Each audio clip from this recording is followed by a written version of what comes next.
अस्सलामु अलैकुम वरहमतुल्लाहि वबरकातुहू।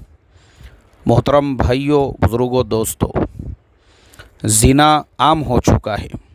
कोई पैसे खर्चा करने की ज़रूरत नहीं। बहुत सारे ऐप्स, बहुत सारी वेबसाइट्स ऐसी आ चुकी है जिसके ऊपर मुफ्त में वो लोग ज़िना को सर्व करते हैं। और कमरे, यानी पहले ज़माने में ऐसा था कि आप किसी शहर में जाते तो एक दिन 2 दिन के लिए होटल में कमरा बुक करना पड़ता था। आजकल ऑनलाइन कमरे मिलते हैं 1 घंटा 2 घंटे के लिए। आप मुझे बताइए, ये ज़िना क्यों आम हो चुका है कि आज के ज़माने में, यानी लोग इसको हराम भी नहीं समझ रहे हैं बल्कि फ़ख्र समझा जा रहा है। इसकी 2 गर्लफ्रेंड है, इसकी 5 गर्लफ्रेंड है, इसकी 10 गर्लफ्रेंड है। और अल्लाह हिफाजत फरमाए, लोग अपने हराम कारी के गुनाहों को दूसरों के सामने चटखारे लेकर बयान भी कर रहे हैं। उसको यानी गुनाह को गुनाह भी नहीं समझा जा रहा है। आपको पता है इसका रीज़न क्या है? इसका रीज़न सिर्फ़ और सिर्फ एक है, और वो ये है, हमने निकाह को महंगा बना दिया, निकाह को फॉर्मल बना दिया। निकाह में इतनी तरह की रुकावटें हमने पैदा कर ली, लड़की देखने से लेकर तो वलीमे तक। हमारे निकाह में सिवाय ईजाब व कबूल के आपको कहीं पे भी इस्लाम नज़र नहीं आएगा। तमाम फॉर्मेलिटीज़, लड़का लड़की देखने से लेकर के लड़की को देखना है या लड़के को देखना है तो जिसका निकाह है उसको छोड़कर बाकी पूरा समाज, पूरा महल्ला, पूरी बिरादरी, पूरा कौम वो डिसाइड कर रहा है कि ये लड़की इस लड़के के लिए सही है या नहीं है, और ये लड़का इस लड़की के लिए सही है या नहीं है। जिस समाज के अंदर हमारे नबी पाक सल्लल्लाहु अलैहि वसल्लम की सीरत में ये मिलता है और सहाबा की ज़िंदगियों के अंदर ये मिलता है, उन्होंने अपने ज़िंदगियों में जो निकाह किए वो ये तय करते थे कि हमको यहाँ पे निकाह करना है या नहीं करना है। उन्होंने निकाह के रिश्ते भेजे।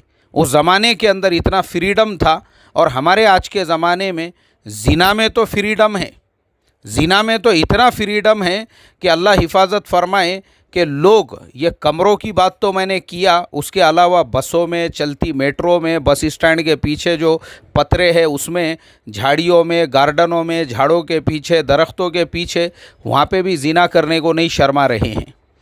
यानी ज़िना में तो शर्म नहीं हो रही है, और निकाह में ये शर्म हो रही है कि लड़का कैसे ये बोले कि मुझे उस लड़की से निकाह करना है, या लड़की कैसे बोले मुझे उस लड़के से निकाह करना है। ये तो माँ बाप तय करेंगे, ये तो बिरादरी वाले तय करेंगे, ये तो बहनों ही साहब तय करेंगे कि लड़का बराबर है या नहीं। ये तो चचा तय करेगा, ये तो मामू तय करेगा। ये फॉर्मल, इसको बोलते फॉर्मेलिटीज़, और ज़बरदस्ती का दिखावा और ज़बरदस्ती की रुकावटें महंगा बना दिया हमने। रिश्ते के अंदर भी कंप्रोमाइज़ करने को तैयार नहीं है। मुझे रोज़ाना एक आधा मैसेज आता है निकाह के रिश्ते के वजीफ़े के लिए, और मैं सबको यही रिप्लाई देता हूँ, अपने एक्सपेक्टेशंस को कम करो, आपका निकाह हो जाएगा।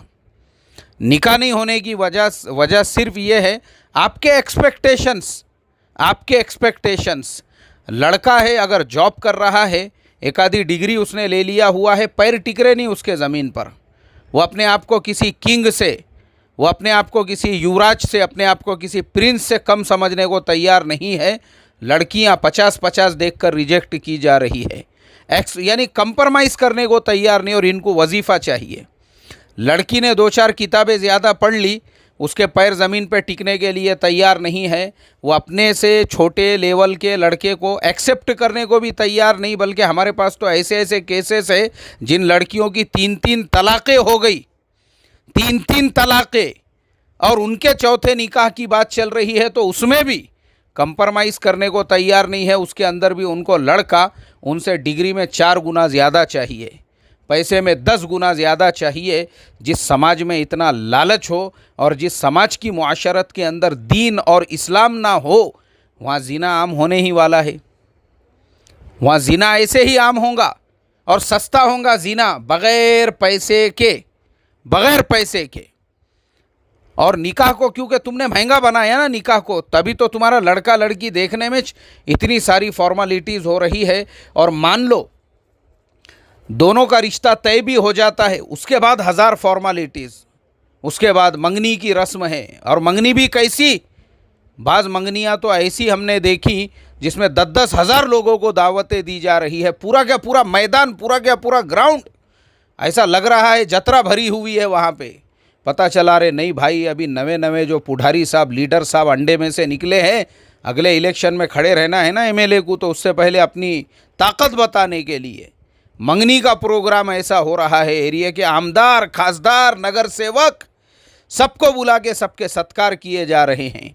अल्लाह हिफाजत फरमाए। मंगनी के अंदर यानी आप बताओ, जिस नबी सल्लल्लाहु अलैहि वसल्लम की शरीयत ये थी कि जिनकी शरीयत के अंदर निकाह मस्जिदों में और घर की चार दीवारियों में हो जाया करते थे 2 गवाहों की मौजूदगी में, आज सिर्फ मंगनियों की रसूमात के अंदर इतने बड़े बड़े प्रोग्राम किए जा रहे हैं।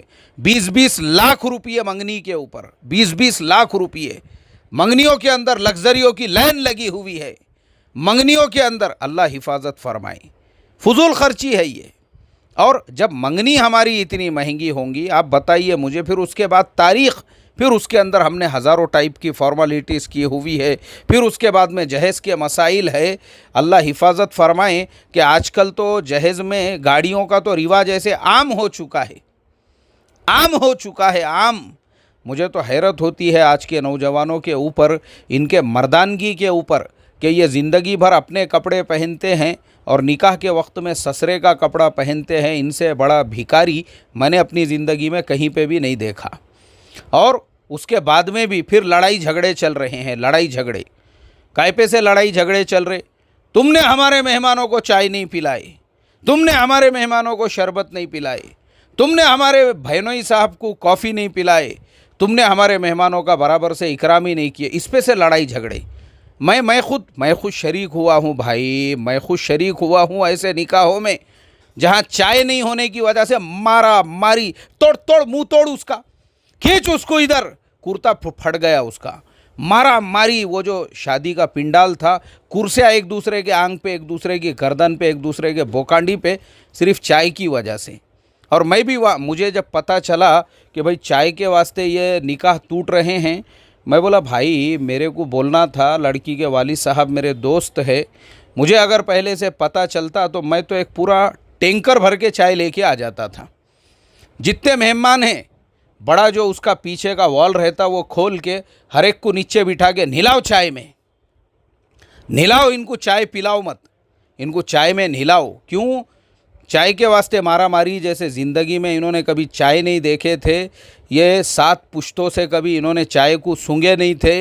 ये अफ्रीका के जंगल से उठा के लाए हुए थे। चाय चाय चाय, यानी इनको चाय चाहिए। अल्लाह हिफाजत फरमाए।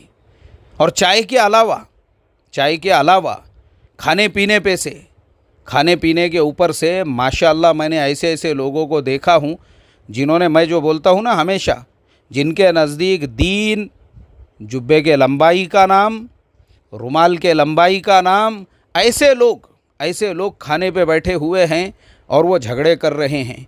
ऐसे कैसे जगह पे रिश्ता देखे, बोले यार खाने में बोटियाँ नहीं है, अरे बोटियाँ लाओ रे, बोटियाँ लाओ ना, बोले बोटियाँ बोटियाँ बोटियाँ बोटियाँ बोटियाँ बोटियाँ बोटियाँ बोटियाँ लेके आओ, बोले डलिया। यानी मैं ऐसे लोगों का जो डकलापन है, अप्पल पोटियापन है, जिन्होंने गोश देखे नहीं गोश। आप सोचो, एक पढ़ा लिखा मुहज़्ज़ब एक साहब मेरे से मसला पूछते हैं, बोले मौलाना तुमने ये सारे उन्वानात पे सबक दिए, कभी ये भी सबक दो। आजकल शादियों के अंदर जो बांटने वाले रहते वो सिर्फ़ अपने पहचानत वालों को ही बोटिया उनकुछ देते, बोले दूसरों को देते ही नहीं, वो उनको ही गरम गरम ला के देते। आप इस पे भी एक सबक दो कि सबको बराबर तकसीम किया जाए, हर एक के प्लेट में बराबर डलिया और बोटियाँ डाले जाए, नलियों का पूरा ख्याल रखा जाए। वो पढ़ा लिखा इंसान था। अब उसकी डिग्री क्या थी वो नहीं बताऊंगा, नहीं तो फिर मेरे ऊपर एक और वीडियो बनेगा, उलमा का मुखालिफ, मुफ्तियों का मुखालिफ, इमामों का मुखालिफ। अफसोस की बात यह है, वो भी ऐसे ही 10-12 डिग्रियां लिए हुए साहब थे और उनको ये टॉपिक पे सबक चाहिए था। तो मैंने उनसे सवाल किया, मैंने कहा हज़रत चलो आप मेरे को पहले ये बताओ, लड़की वालों का खाना खाना ये शरई एतबार से जायज़ है या नहीं है, पहले ये बताओ। बोले नहीं आजकल तो रिवाज है। मैंने कहा आप जैसा आदमी रिवाज की बात नहीं कर सकता। 4 डिग्रियाँ लगे हुए हैं आपके साथ, आपने रिवाज की बात ही नहीं करना। ये रिवाज की बात कौन करते? अनपढ़, जंगली, जाहिल, ये रिवाज की बात करते।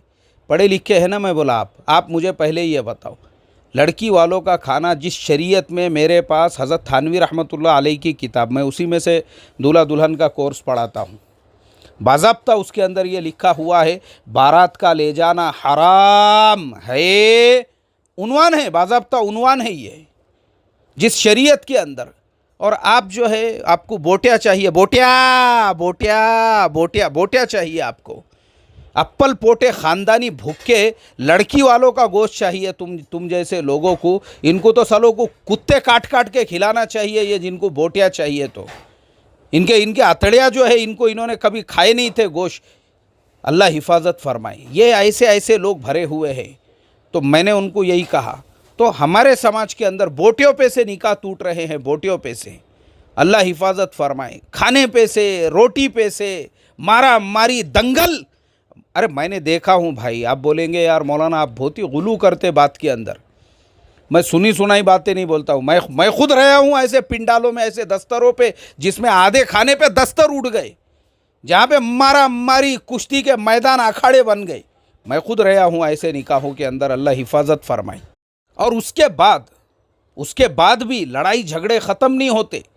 निकाह हो गया, वो लड़की दूल्हे वालों के घर पे चले गई, फिर भी उसको ताने, तिश्ने, टोमने, ये नहीं किया गया, वो नहीं किया गया। अरे क्या है रे भाई, ये क्या है? मुसलमानों का निकाह कैसे होना चाहिए, मुसलमानों की ज़िंदगियां कैसे होनी चाहिए। वो हमारे अली भाई मेरे दोस्त है, रियाद में रहते हैं, 30 साल से ज़्यादा हो गए उनको। वो मुझे बताते, मौलाना मुझे 30 साल से ज़्यादा रियाद में हो चुके हैं, आज तक मैंने किसी अरब की तलाक नहीं देखा, यहाँ पे बोटियों के वास्ते झगड़े नहीं देखा, यहाँ पे किसकी मंगनी नहीं देखा, यहाँ पे किसका रस्म नहीं देखा, यहाँ पे मैंने जो है लड़की देखने के वास्ते में पूरे गांव को टाटा 400 साथ में भर के ले जाते हुए नहीं देखा। इतने सालों से हूँ बोले मैं यहाँ पे। अल्लाह हिफाजत फरमाए, अल्लाह हिफाजत फरमाए। और हमारे यहाँ ये मसाइल क्यों हैं? क्योंकि मुआशरत वाला इस्लाम हमको पता नहीं। और उसके बाद फिर वलीमे पे आते हैं। वलीमे में भी फजूल खर्ची, वलीमे में भी फजूल खर्ची। और वो नौजवान जो दूसरे की दुकान पे नौकरी कर रहा है, वो भी वलीमे में जो है 2 लाख 2.5 लाख खर्चा कर रहा है, जबकि उसी 2-2.5 लाख में ये खुद दुकान का मालिक बन सकता है, मगर उतना सेंस ही नहीं है। वलीमे में किराए का रिक्शा चला रहा है और वलीमे में 2-2.5 लाख रुपया खर्चा कर रहा है, जिसमें रिक्शा तो क्या शोरूम से नई टैक्सी निकाल सकता है ये।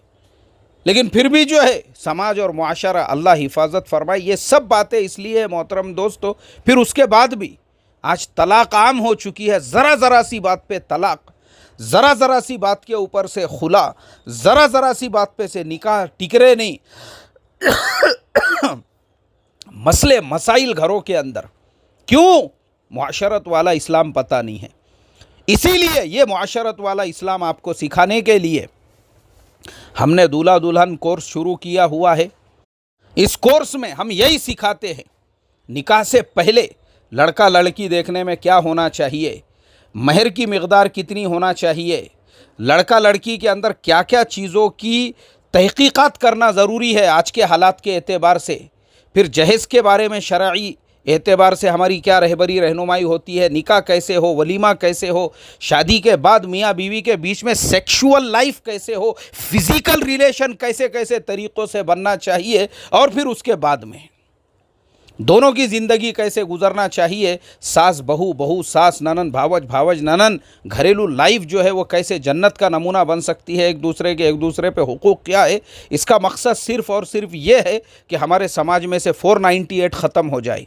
आज सबसे ज़्यादा 498, मैंने इससे पहले सबक में भी कहा था, अगर आप कभी किसी कोर्ट कचहरी में नहीं गए होंगे तो जाओ, मेहरबानी करके मेरी रिक्वेस्ट है आपसे, आप जाओ, अपने महर लेके कोर्ट कचहरी का एक राउंड मार के आओ। कभी आपको वहाँ पे 2-4 मुसलमान औरतें ज़रूर नज़र आएंगी बुर्का पोश, जो 498 के केसेस के सिलसिले में 14 साल, 15 साल, 12 साल तारीख़ पे तारीख़, तारीख़ पे तारीख़, तारीख़ पे तारीख़, तारीख़ पे तारीख़, तारीख़ पे तारीख़ मिल रही है उनको। लेकिन चूँकि हमारे यहाँ की कोर्टों में इंसाफ इतने जल्दी नहीं मिलता, और हर तारीख पे बुर्का पहन के गोदी में एक बच्चा, साथ में 2-4 बच्चे, एक की नाक भैरी पूरा नीचे तक आ रही है, एक का पैजामा पूरा खुल गया हुआ है, एक हाथ से चड्डी पकड़ के अम्मा जान के साथ बचपन से वो बच्चे को कोर्ट कचहरी में जाने की तालीम मिल रही है। ये सिखा रही है अम्मा जान बच्चों को। अल्लाह हिफाजत फरमाए। और वो बच्चे अपने बाप से महरूम बच्चों को बाप का साया नहीं, सिर्फ और सिर्फ ससुरे और दामाद के ईगो की वजह से, सास और बहू के ईगो की वजह से अल्लाह हिफाजत फरमाए। इसलिए दूल्हा दुल्हन कोर्स ज्वाइन कीजिए। 60 दिनों का ये कोर्स है। ये होने के बाद आपको अपनी लाइफ में एक चेंज महसूस होगा। आप बगैर शादीशुदा है तो भी ज्वाइन कर सकते, शादीशुदा है तो भी ज्वाइन कर सकते, दादा नाना बन गए हैं तो भी ज्वाइन कर सकते। हम जूम पे ये कोर्स ऑनलाइन पढ़ाते हैं और उसके बाद में इसका इम्तिहान लेके आपको सर्टिफिकेट भी देते हैं। अल्लाह हम तमाम को ये कोर्स करने वाला बनाए ताकि समाज से 498 ख़त्म हो और प्यार मोहब्बत के साथ ज़िंदगी गुजरे। अस्सलामु अलैकुम वरहमतुल्लाहि वबरकातुहू।